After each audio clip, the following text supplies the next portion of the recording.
Bonjour, alors aujourd'hui je vous présente le bazar bizarre, donc c'est vraiment un classique des jeux d'ambiance et de rapidité.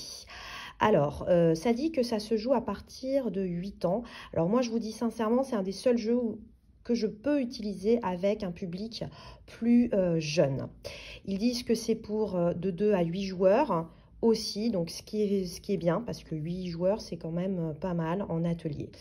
Alors, donc pourquoi c'est intéressant? Alors, il existe une version, une première version dont la boîte est bleue et une version junior que je vais vous présenter bientôt, mais qui est un petit peu moins exhaustive. D'ailleurs, je pense faire un comparatif entre les deux.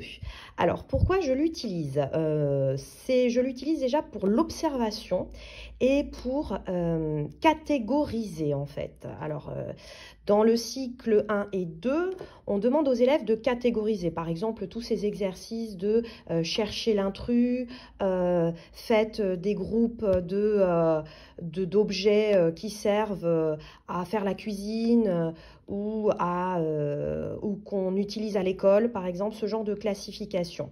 Alors, ce qui est intéressant avec le bazar bizarre, c'est que ça va être un jeu où on va exclure un objet dans certaines cartes et on va inclure l'objet dans certaines cartes. C'est-à-dire, c'est un petit peu si on faisait du sport, un petit peu de la cardio avec le cerveau. Et ça, c'est très important parce que maintenant, avec les écrans et tout, les enfants sont de moins en moins attentifs et moins rapides d'esprit, si je puis dire.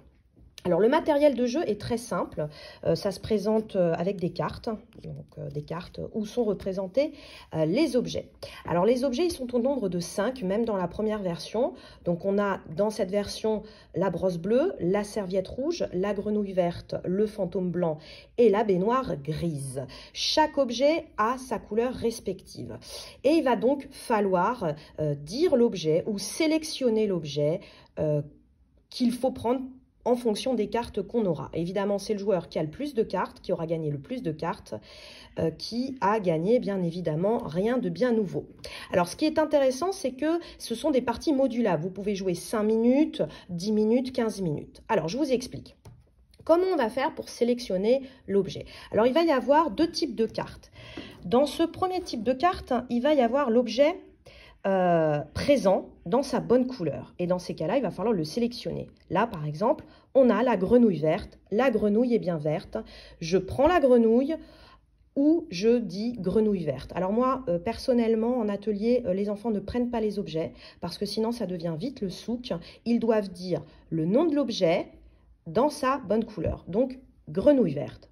Parce que la grenouille est présente sur la carte et elle est en vert.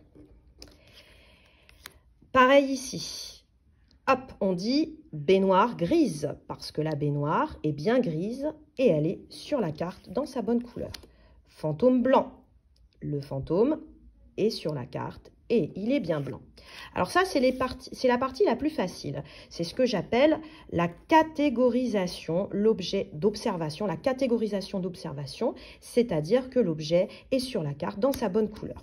Après, il y a un deuxième type de carte qui, là, est un petit peu plus difficile au début pour les élèves. Il va falloir sélectionner, dire le nom de l'objet dans sa bonne couleur, mais qui n'est pas sur la carte. Donc, là, la serviette est bleue. Or, la serviette n'est pas bleue, elle est rouge. Là, sur la carte, la serviette, elle est de la couleur de la brosse. Donc, on exclut automatiquement la serviette et la brosse. La grenouille est grise. Or, la grenouille n'est pas grise, elle est verte. Donc, sur la carte, elle est de la couleur de la baignoire. Donc, je ne peux pas sélectionner ni la grenouille, ni la baignoire, ni la brosse, ni la serviette. Je dois donc dire le fantôme blanc.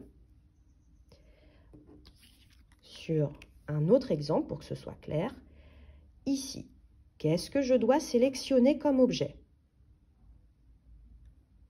Je vous donne quelques minutes. Bravo! J'ai l'impression d'être Dora. C'est la serviette rouge. Pourquoi? Le fantôme est présent, mais il n'est pas dans sa bonne couleur. Il est vert, donc je ne peux pas sélectionner ni le fantôme ni la grenouille. la brosse est bleue, donc je ne peux pas sélectionner ni la brosse, ni la baignoire qui est grise. Je dois donc sélectionner la serviette rouge. Voilà, donc on va travailler sur deux types de cartes. Des cartes où il y a l'objet dans sa bonne couleur et là où il n'y a pas l'objet ni la couleur. Et ça, mine de rien, ça fait vraiment travailler la vivacité et la rapidité d'esprit et d'observation. Donc, c'est l'enfant, dans l'occurrence l'enfant qui aura trouvé le plus de cartes, qui gagne la partie. Encore une fois, les parties sont modulables. Vous pouvez faire 5 minutes, 10 minutes, 15 minutes, ou même travailler en individuel avec un enfant. Et dans ces cas-là, voir un petit peu son sens de l'observation et sa concentration. Donc voilà, ça c'était Bazar Bizarre, un jeu que j'utilise beaucoup. Dites-moi en commentaire ce que vous avez pensé de la vidéo ou même en message privé parce que vous envoyez pas mal de messages privés. Je vais bientôt vous envoyer la version junior. Entre-temps, je vous souhaite une bonne journée et à bientôt.